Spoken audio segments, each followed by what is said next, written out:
To get a view of how much water is underground, you need to open up a borehole. This one is near Wallingford in Oxfordshire.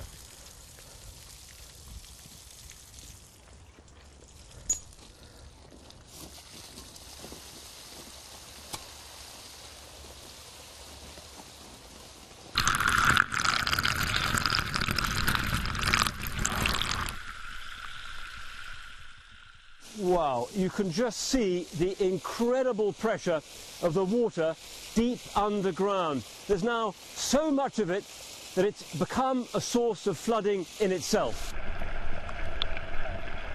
The flow from deep below is so strong that this could keep going for months. And imagine the effect of even more rain.